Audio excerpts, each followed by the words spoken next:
Amen.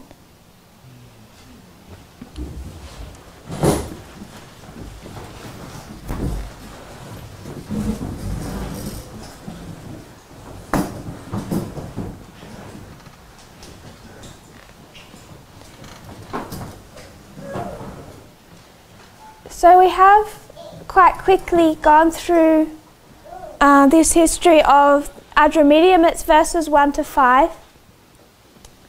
I just want to mark that final waymark, Myra and Lycia. Myra, it comes from the word myrrh. Myrrh is, it's really a Hebrew word, so you won't find its meaning in the New Testament. But if you look for myrrh in the Old Testament, it will give you the meaning. And it really means bitterness.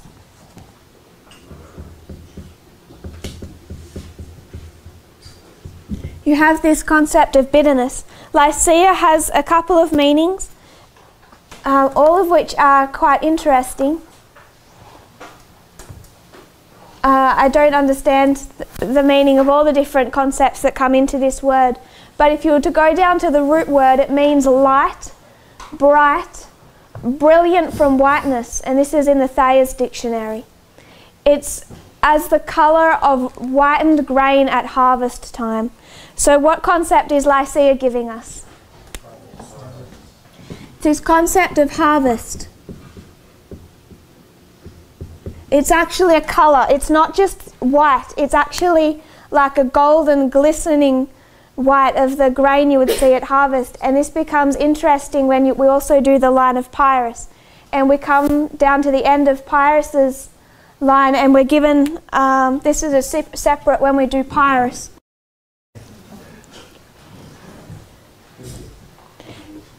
So we covered our line quite quickly in the last presentation.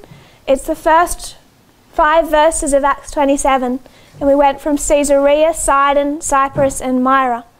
I want to spend a decent amount of time just talking about this Sea of Cilicia and Pamphylia and the overturning, particularly the external, because it becomes interesting to consider. But before we do that, I want us to define Myra and Lycia. So when we come to Myra, it comes from the word myrrh, which gives us the concept of the meaning of bitterness. Myrrh means it was a bitter substance, so it means bitterness. When we consider Lycia, it's the colour of grain at harvest time. It means white, but not just any white. It's like a glistening white colour of when that grain is ripe. When you go to the line of Pyrrhus, why this is interesting, because at the same waymark of Sunday law, Pyrrhus is at Argos, and Argos means the same thing. It's the colour of the grain at harvest time. And the reason was, I believe that city was next to like a valley or a plain known as the Argolic Plain, where they would grow all their grain. And the city was named after the colour of that grain at harvest time. So they both have this same concept of harvest.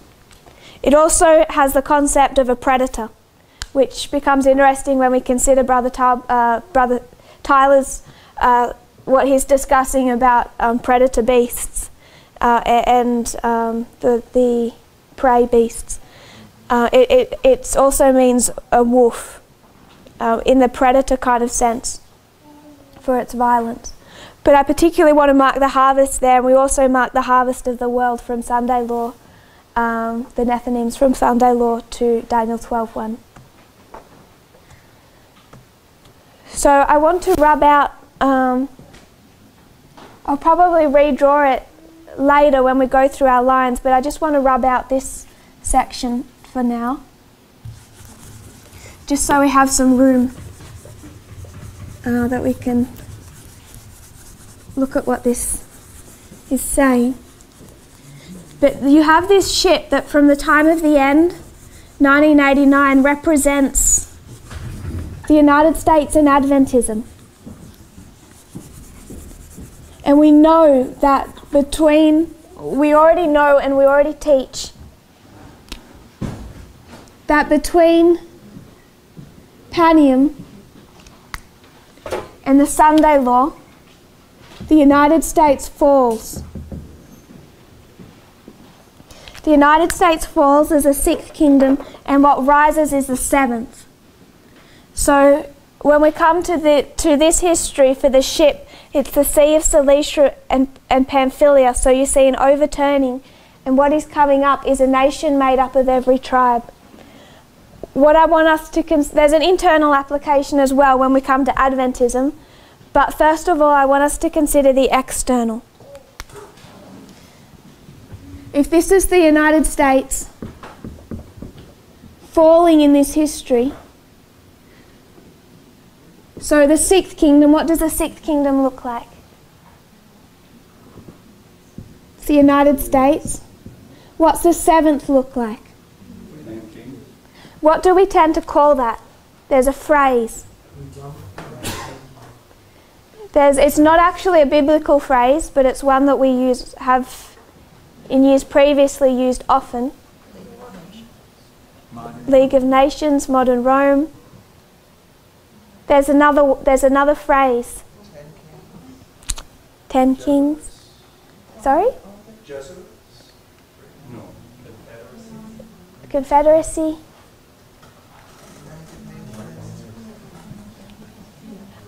If we were to go back to this history, who brings in this seventh? This is at the waymark of Sunday law. So we're marking the seventh kingdom at Sunday law. What happens at Sunday law? Union of church and state. Yes? Trump kind of becomes the overarching person of the 10 kings. So Trump comes into, so Trump is powerful here?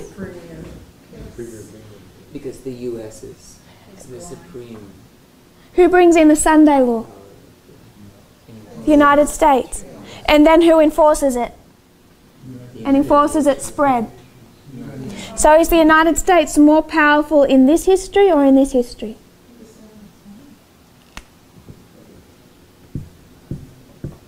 So what do we mean when we say it's overturned?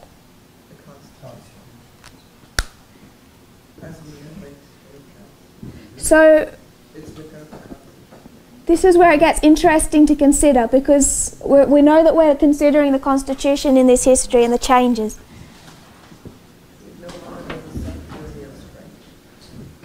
No longer sanctuary of strength. So if we just go on that first premise, the United States is more powerful after the Sunday law than before. And what is being overturned? The Constitution, republicanism, because what happens at Sunday law? Dictatorship. The breaking of republicanism. You can make arguments to see that as progressive, but we usually mark that at Sunday law. The breaking of the Republican horn. So it's ended as one type of power and it's coming up as another type of power. Why is the United States becoming more powerful between Panem and Sunday law? Because what we're saying is this overturning is actually becoming more and more powerful, not less powerful. Do we agree with that? It's the dragon, the lamb morphing into the dragon. Yes, because it's losing everything that makes it lamb-like. The two horns are the only thing lamb-like about that beast. And when that other horn goes, it's no longer lamb-like. So it's becoming less and less lamb-like between Panem and Sunday law. Why is it that it is gaining more and more and more power in this history? How can the United Nations give it power? Because in this history, it's the United States that's controlling the United Nations. Isn't the thing that was... It's joint forces. Why is it a dictatorship? How can it be a worldwide dictatorship? Yes, brother. Well, it's going from being from the people. Tyler was explaining how the people give the government its strength and take away strength from the government, to a dictatorship which has more power over the people, or has power over the people. I agree with you, but you're talking internal. Okay. How does that influence Canada?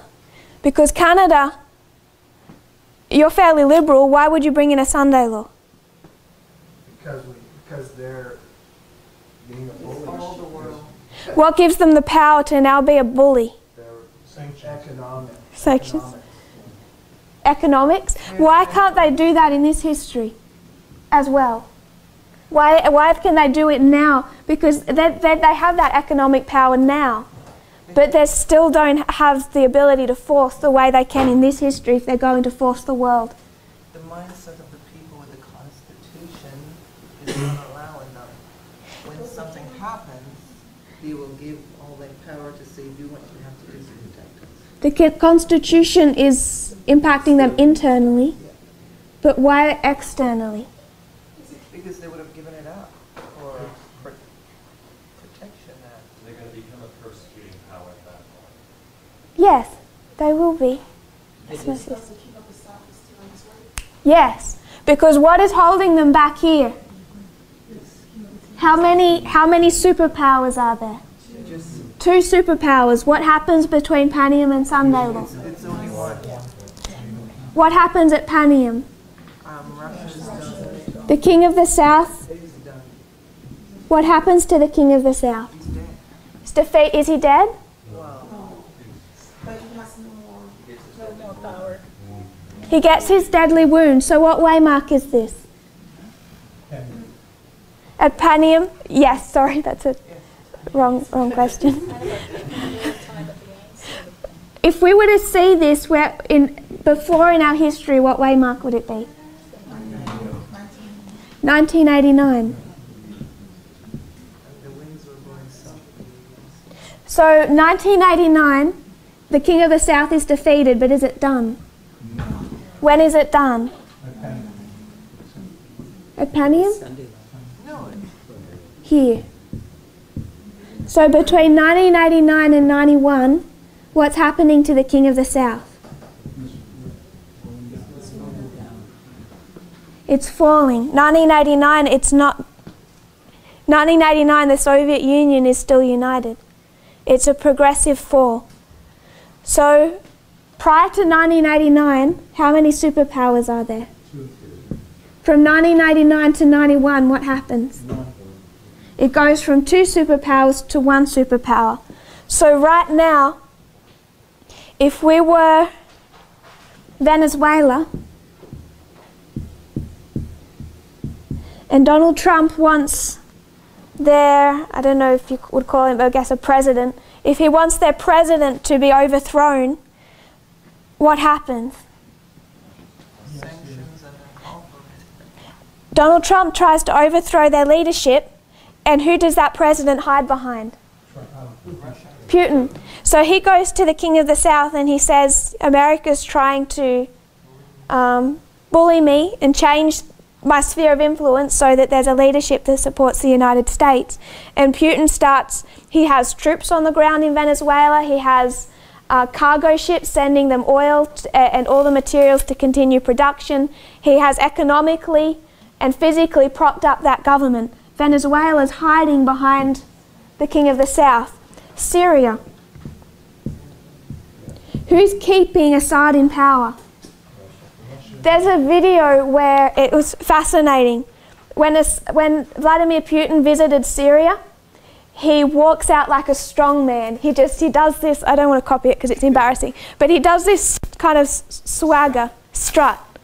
And he walks like this because you always keep your right hand by your gun. So he walks like a KGB agent. It's really quite psychological. Even his walk, it's as a strong man. And Assad is kind of trailing. Assad tries to run to catch up with him, and one of Vladimir Putin's agents grabs Assad by the arm and pushes him back. He's not even allowed to walk side by side with Vladimir Putin. He's in complete submission. If I was Assad, I would have been so embarrassed. He owns the place. Yes, and when Assad he was put straight back in his place. He's in complete submission to the will of Putin because Putin is keeping him in power. And they control the oil as well. Russia does. They went in debt and they control the oil. Yes, and I want to talk about Syria and why that's an important area. But it's not just these. You come to all these different countries, and when Donald Trump wants to get something done, it's the King of the South that's standing in his way. There's a quote that I want us to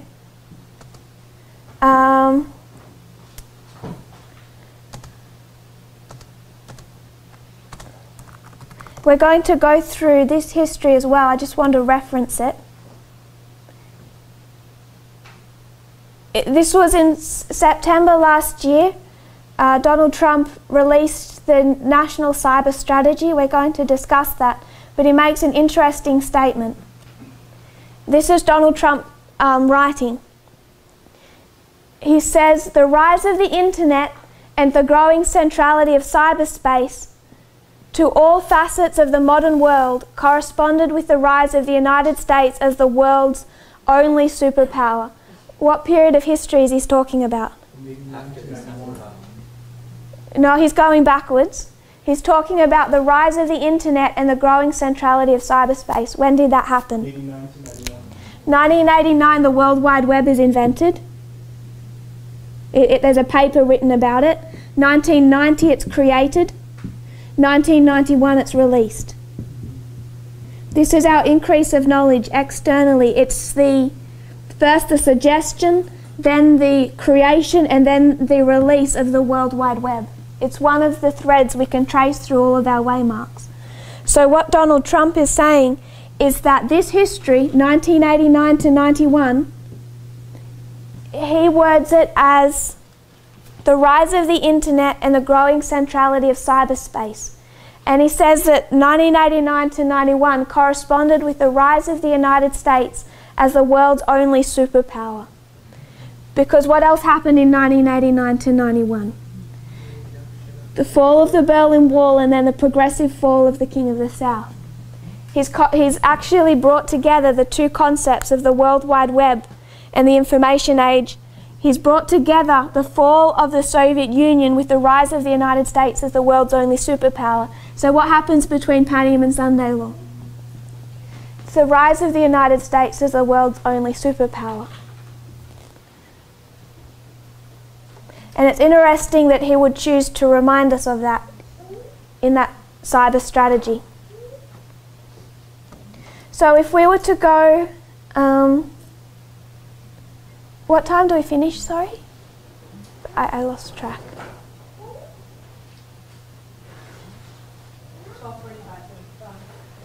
12, okay, thank you.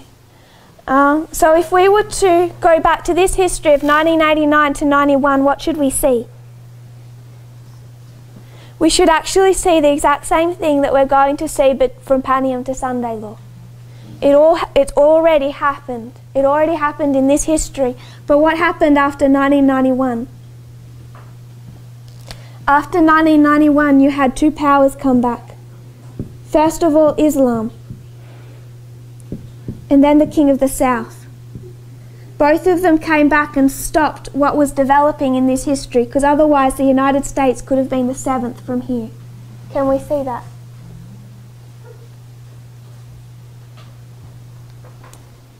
Speak up if you have any questions at this point, because I'd like us to discuss this point a little. So 1989 to 91 is the history of Panium to Sunday Law, because it's the fall of the King of the South and the rise of the United States as the only world superpower. So if we were to go to this history of 1989 to 91, there's a particular phrase that's being used, and what's that phrase?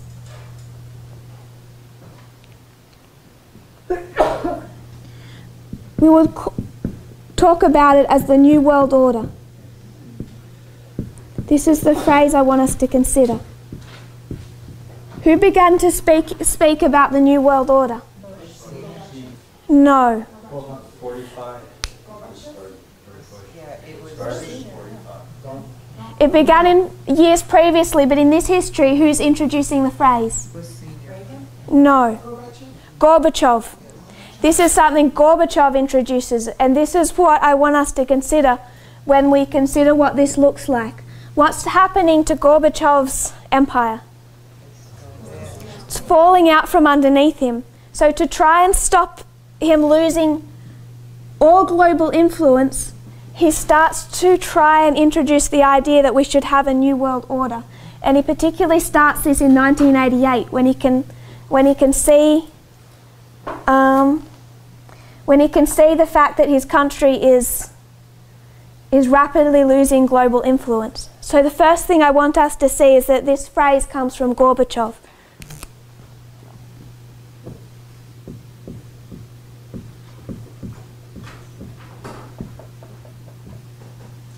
He's the one that in 1988 starts to speak about it.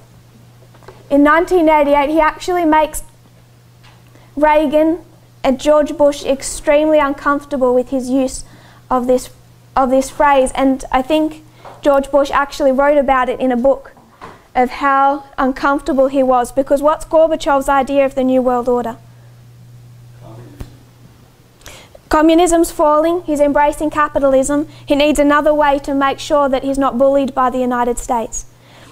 If he knows that the Soviet Union is falling in this history, it's 1988, it's all about to fall, Gorbachev knows that the Soviet Union is falling, he knows the United States will be the only world superpower, and he wants protection from the United States. So what does Gorbachev want? Stronger UN. A stronger UN. Yeah. So Gorbachev has this idea of a one world government, the New World Order, where you have the UN, all these countries. So you have the USA, you have, I have a guess, whatever he thinks will be left of the Soviet Union, you have Germany, China, France, and what he hopes is that as the Soviet Union falls, he's not going to lose all his influence, and the world is going to be protected from one superpower because of the UN. That this will somehow block the United States from acting like a global bully. When we talk about the New World Order, whenever I've heard this spoken about, and it's from years of, I don't know in this movement because I haven't heard those presentations. I'm speaking from an upbringing in a very conservative, independent Adventist groups, watching Walter Weiss. When we speak about the New World Order and how it's dangerous and bad, we're always speaking about Gorbachev. This is what we think is dangerous, and I want to suggest it's not. The UN was placed there, I believe, by God to protect us from the United States. The UN is good. What is the United Nations composed of? All the countries. All the countries of the world. So you have China, you have Israel, you have the Palestinians, or the Middle East, you have Saudi Arabia,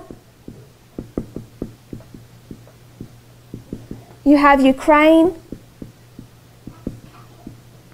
Russia,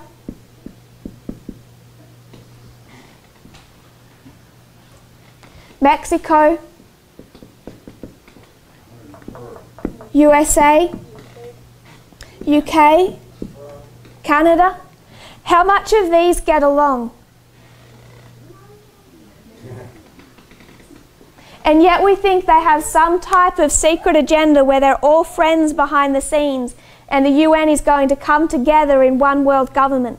If you've ever gone onto YouTube and watched them debate, it's actually kind of funny, if you could, humorous in a kind of sad way. You see them, it's like watching school children. None of them like each other. You watch one nation gets up to speak and another nation, they all get up and they kind of kick their feet and they march out until the other nation has stopped talking. They don't like each other. But they're forced to get along. They're all forced to get along because it's in law, it's in the UN. And I want to suggest that this is actually a good thing. This isn't a bad thing. Because what this prevents is a one world government. Is a global superpower. So the United States, in Gorbachev's idea, the world is protected from the United States because of the UN. George Bush and Ronald Reagan did not like this. So what they decided was they were going to take this phrase and rework it. They were going to use his same phrase and redefine it. And this is a speech that George Bush makes in September 11, 1990. And he does this intelligently. It's documented intentionally. He does a speech at September 11. There's a global crisis, a Middle East crisis. And I just want to read some excerpts from his speech. He said that he's just had a very productive meeting with President Gorbachev, that we are working together to build a new relationship. He's talking here about Iraq and Kuwait. This is the Gulf War. He says clearly, no longer can a dictator count on East-West confrontation to stymie concerted United Nations actions against aggression. So he's saying for the last years in this history, nations have been able to be aggressive and they can get away with it because of the conflict between the Soviet Union and the United States. They've been able to hide in a sense. And it's the exact same thing happening now. Syria can hide in a sense because of the conflict, the proxy war between Russia and the United States. And George Bush is saying that it can no longer happen. No longer can dictators hide behind East-West confrontation. A new partnership of nations has begun, and we stand today at a unique and extraordinary moment. The crisis in the Persian Gulf, as grave as it is, also offers a rare opportunity to move toward an historic period of cooperation. Out of these troubled times, our fifth objective, a new world order, can emerge, a new era, free from the threat of terror, stronger in the pursuit of justice, and more secure in the quest for peace. So far he's kind of talking like this. There's going to be United Nations, everything that's held back, that working properly with the Cold War is coming to an end because the Cold War is coming to an end. We're about to enter into a new world order. So he's taken Gorbachev's phrase and he's redefining it. He says, today that new world is struggling to be born. The test we face is great, and so are the stakes. This is the first assault on the new world that we seek, the first test of our mettle. And I just want to mention this history, 1989 to 91. 1989, there begins to be tension between Iraq and Kuwait. 1990, Iraq invades Kuwait. 1991, the United States invades Iraq. And this is just repeated in 2003. This is 2 Iraq wars, 2 George Bushes. So when we talk about the New World Order, I want us to see that this concept wasn't just George Bush Sr. There's a father and son, and they have the same concept of what a New World Order looks like. So you have this issue, and he says this is the first test of what the New World Order is meant to look like, how we're going to respond to Iraq. And then he says what this looked like. Recent events have surely proven that okay, I'll go back a little, sorry. This is the first assault on the new world that we seek, the first test of our mettle. Had we not responded to this first provocation by Iraq with clarity of purpose, if we do not continue to demonstrate our determination, it will be a signal to actual and potential despots around the world. America and the world must defend common vital interests, and we will. America and the world must support the rule of law, and we will. America and the world must stand up to aggression, and we will. And one thing more, in the pursuit of these goals, America will not be intimidated.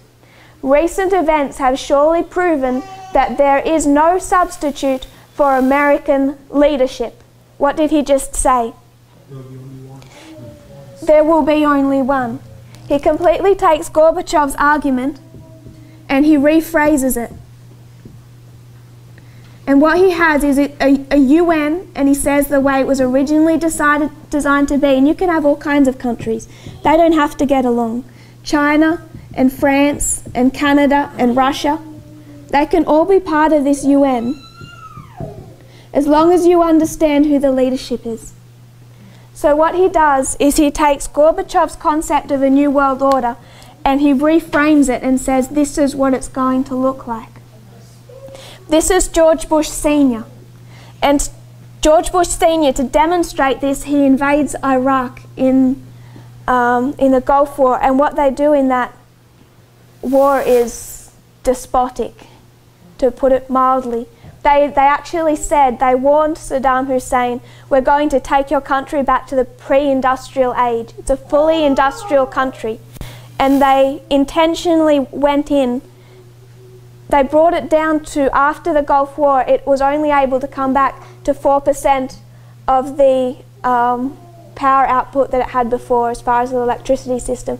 Electricity that was, can't think of words, that was the electricity that was behind all of their innovation and their hospitals and their schools and everything. After the Gulf War, they could only get back to 4% of what they were before the war. And that was intentionally done. They decimated the country, and that George Bush and his government say in this history, we're making no distinction between the government and what they did and the Iraqi people. We're going to punish both. And we're going to destroy that country to the point where that we, after that, have them so dependent on foreign aid, they won't question anything the United States does after that. They wanted to bring the United States completely under their control. To do that, they needed it dependent on foreign aid, so they intentionally destroyed their infrastructure beyond anything that was necessary. They also destroyed all the telephone offices as well. Yes. Which is the communications, so then you can get them by not being able to communicate, then you've got people. Yes. And people say, well, Saddam Hussein was a dictator, he did war crimes. So did Kuwait. They had mass graves in this history. This isn't about war crimes and democracy. So that is what the New World Order looks like. His son in 2003, he wants to invade Iraq, and what's his problem? What's his son, George Bush Jr., what's his problem when he wants to invade Iraq? Who stood in his way? Who, sorry? George Bush Jr. George Bush Sr. invades Iraq, 1991. George Bush Jr. wants to invade it in 2003. Russia? There's two others. Germany, France and Germany. Germany, France and Russia. They, in 2003, said under international law, you are not allowed to invade Iraq. And what did George Bush say? Approval. We don't need UN approval. Why? Because he has the same concept as his father. And for him, the United Nations was just in rebellion. So they invaded Iraq against international law. Because for him, this is what the New World Order was meant to look like. He invaded illegally while he was opposed by Russia, Germany, and France. So father and son had the same concept of the role of the UN. And it's them, it's George Bush Sr. and George Bush Jr. that give us an insight into what the Seventh Kingdom looks like. The Seventh Kingdom, seventh head, does not look like Gorbachev's idea. This is where we take in all the conspiracy theories. And what do you find behind Trump supporters now? They're so afraid of this. Even, I don't have the quotes in front of me, but they actually, the supporters behind Trump, even those within his government, say there's a secret UN agenda to control the world, which is why the United States needs to take back control of the UN. They speak out against this. Those supporting Trump, those that led to his election, they're terrified of the UN and this concept of the New World Order. This is not bad. This is safety. This is a safety net. The European Union is a safety net. But this is where our conspiracy theories come from. There is no secret UN agenda. This is what the UN looks like. They don't have a secret agenda to control the world. They can't even control each other. Some of them can't even stand in the same room. They're not putting out left-wing news. Saudi Arabia would not like what comes out of CNN.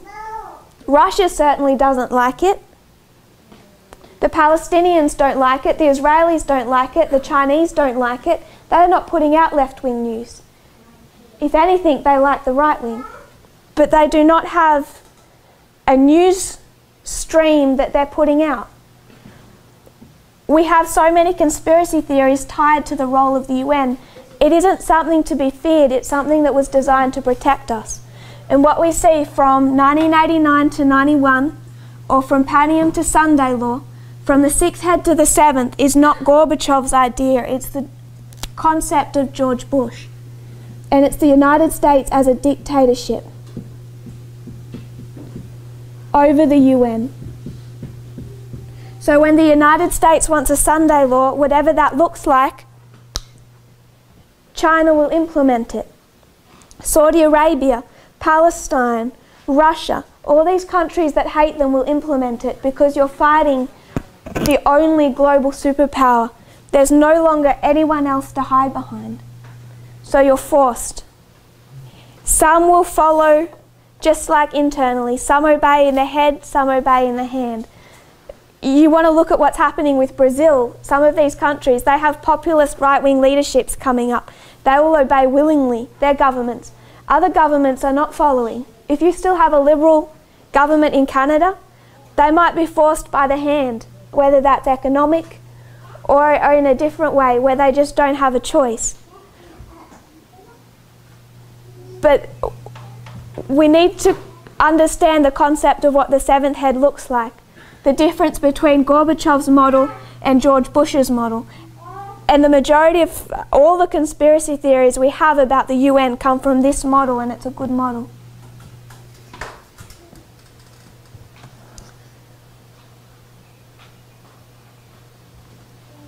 Tess, Yeah. you just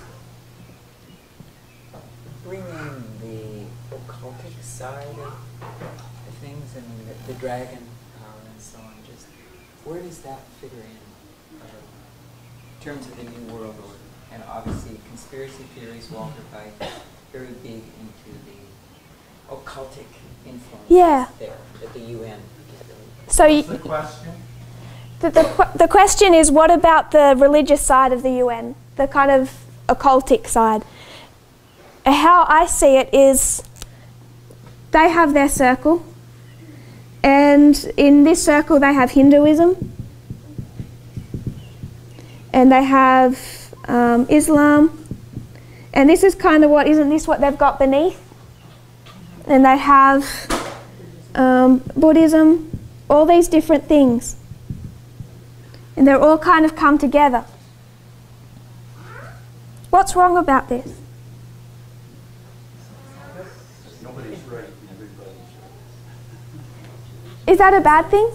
No, for protection, it's not a bad thing.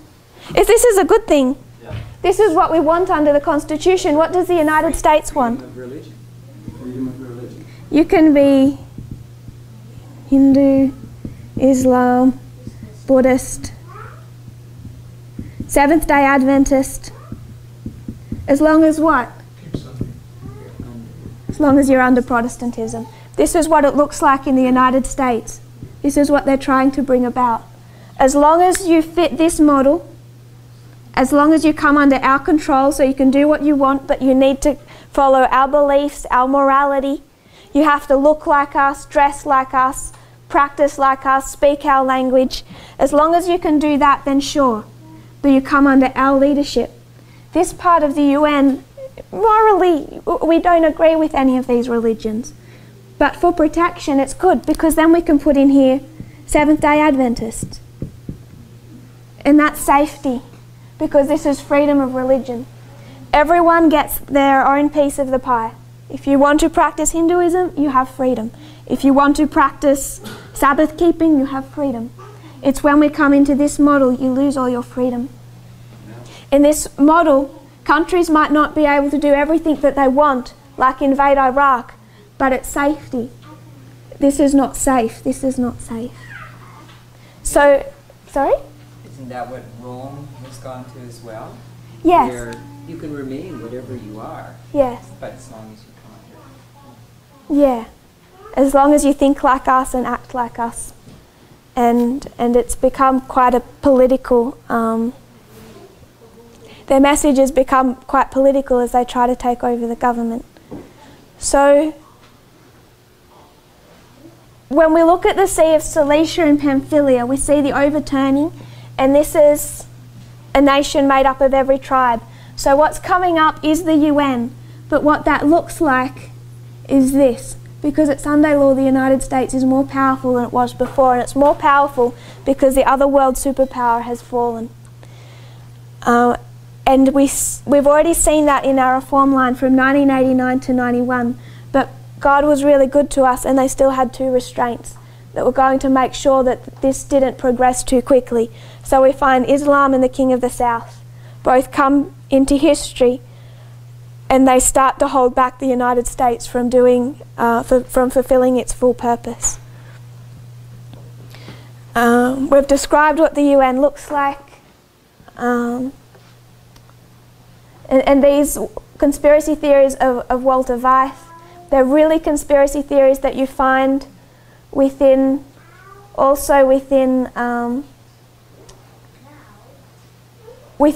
Trump's White House, within his own administration, also within his supporters.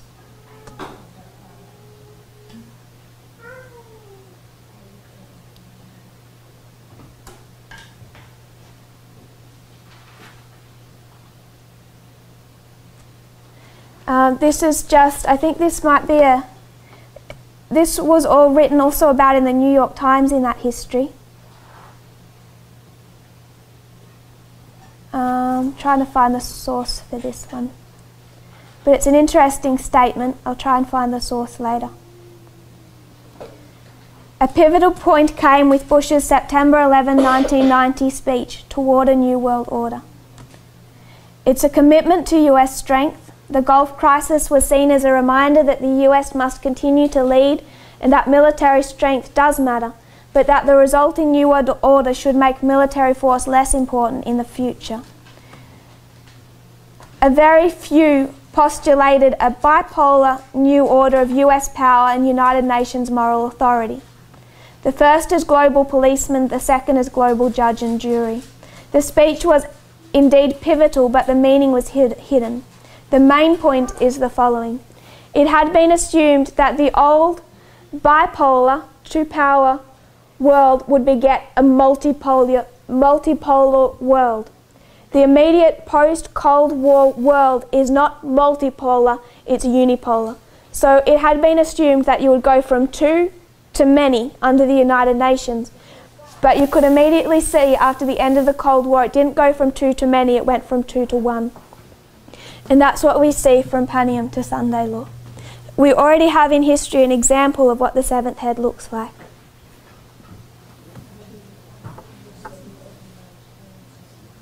An underlying theme in all the discussions is that the United States has now acquired a preeminent position in the international hierarchy.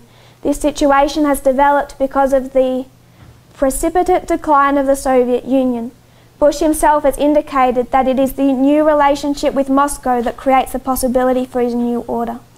For many analysts, therefore, the New World's essential feature is not the values it is said to embody, nor the principles upon which it is to be based, but that it has the United States at its centre.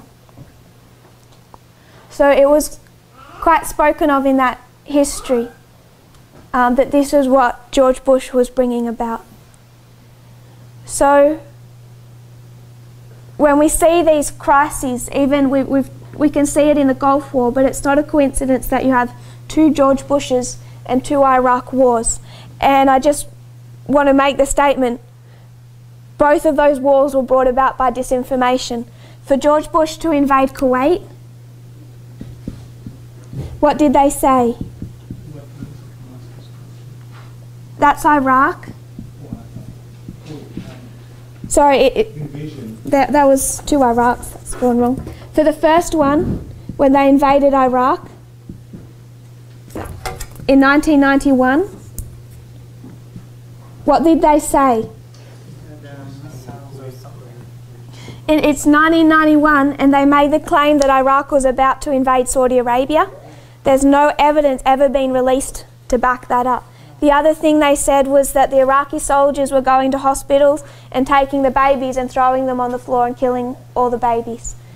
There was a young girl, I think she was about 15, and she went on US television and she said that she'd worked in those hospitals and she'd seen the Iraqi soldiers kill all the babies, put them on the floor. It was later revealed that she was the daughter of the ambassador from Kuwait to the United States.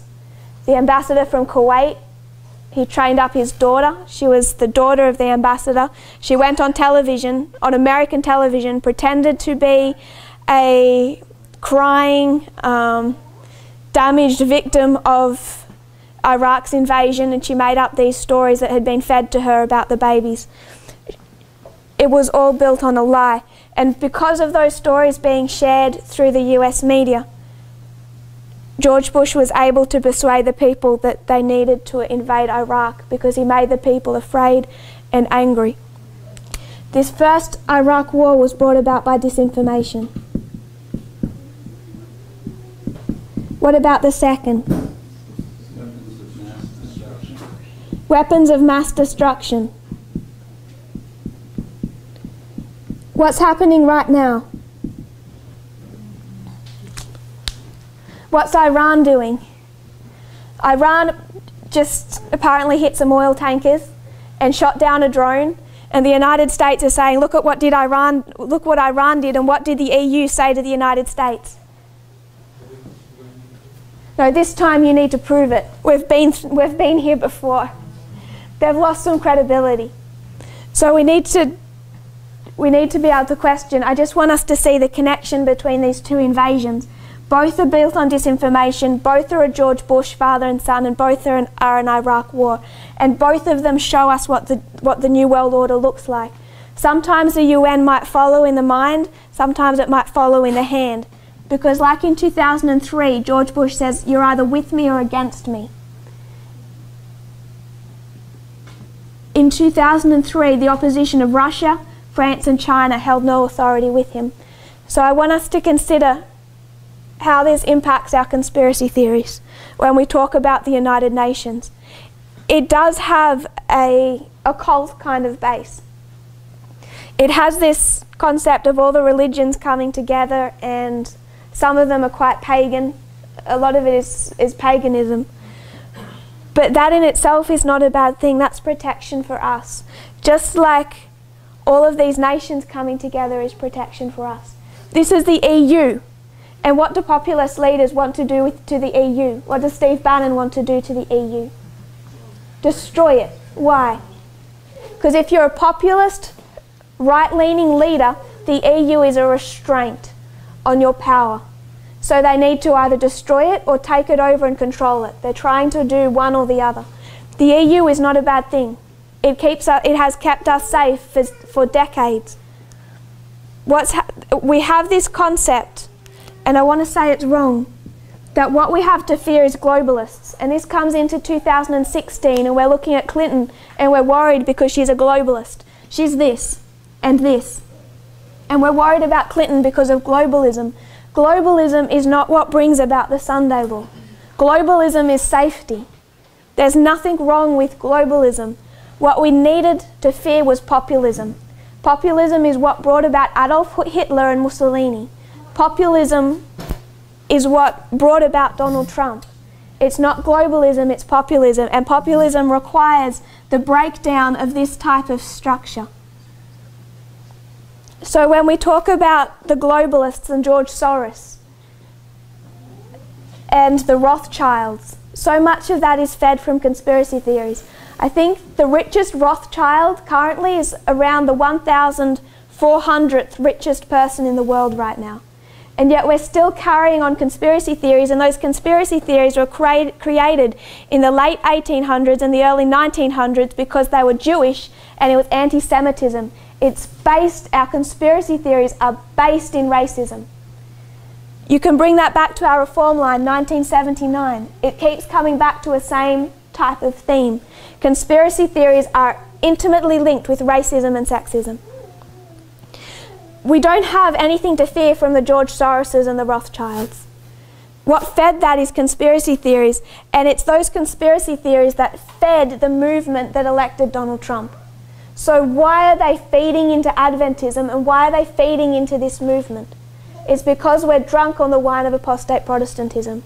We need to cleanse that as quickly as we can. It's not globalism, it's populism. And this is what populism looked like. So to understand the seventh head, when we see this overturning and the nation made up of every tribe, it's this structure of the United States as a dictatorship. Like George Bush said, there's no alternative to American supremacy. That's the external. I might finish early because I don't want to redraw our lines just yet. There's just to consider the internal. If this is the United States and this is the United States, what's the internal? Adventism. What are we after Sunday law? Church. If this is US and this is US, this is Adventism and this is Adventism. What's coming up is a new type of leadership. And who's coming up between Panem and Sunday law? I want us to go back. This will be in our second line, so we'll probably address it more then. But I'll just try and find it now.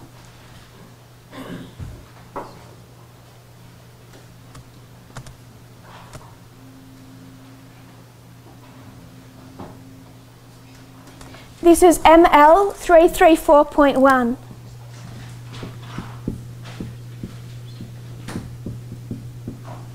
ML 334.1.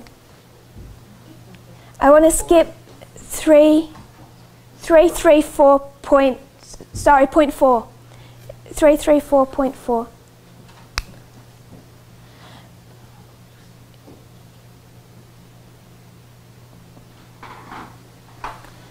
I'll skip in a sentence.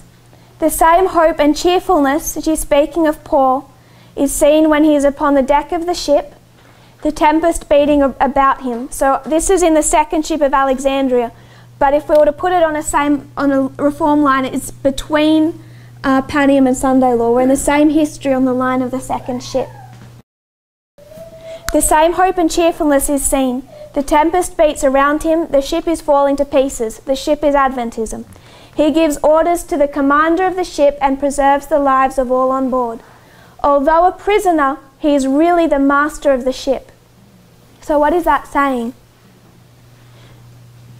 You have this ship representing Adventism all the way through.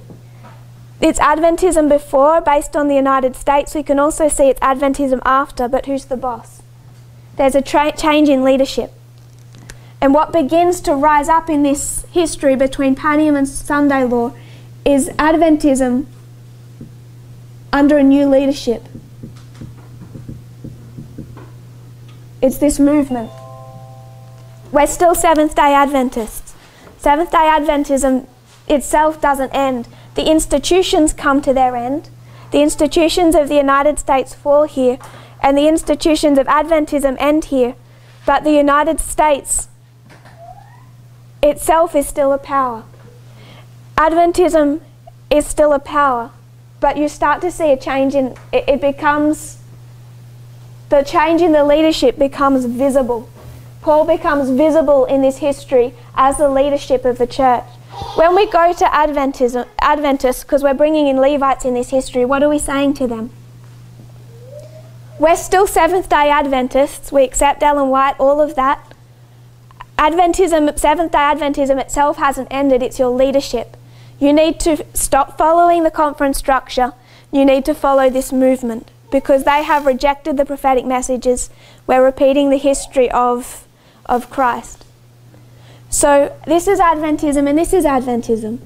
But the work of Paul becomes visible and there's a new leadership. So I want to close there. We've gone through the line of the ship of Adramyttium. They choose to abide in death and it results in their overthrow by Sunday law. But you can particularly mark it between these two waymarks. And then we went to see that this is already illustrated, like so much else, at the very beginning of our reform line from 89 to 91. And we wanted to consider the phrase a new world order and what it looks like. And we wanted to suggest that there's two different models. The fear of one is based on conspiracy theories, but it's this one that we need to dread, both when it comes to state control and also both from the state and from the church. If you kneel with me, we'll close in prayer.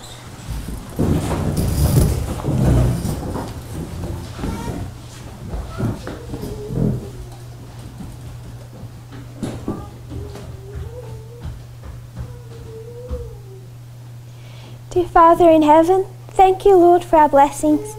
Thank you that you've protected us for so long and you've been patient with us, that we had time to grow and develop. And I pray that we'll continue to grow and develop, that you'll continue to water us and shine upon us. You've been so merciful and patient. I pray, Lord, that you'll give us wisdom. I pray for those Levites and the Nethinims. They're afraid, Lord, and so many don't know what's happening or what the future holds. I pray that you will help us to have a pure message, a correct worldview, that we can give them some explanation of the times that they're living in and show them their value. I pray, Lord, we will see our high calling that you've given to us, the solemn responsibility of being part of the work that you've entrusted to this movement for the last 30 years. I pray that you'll be with us and continue to bless our day. In Jesus' name, amen.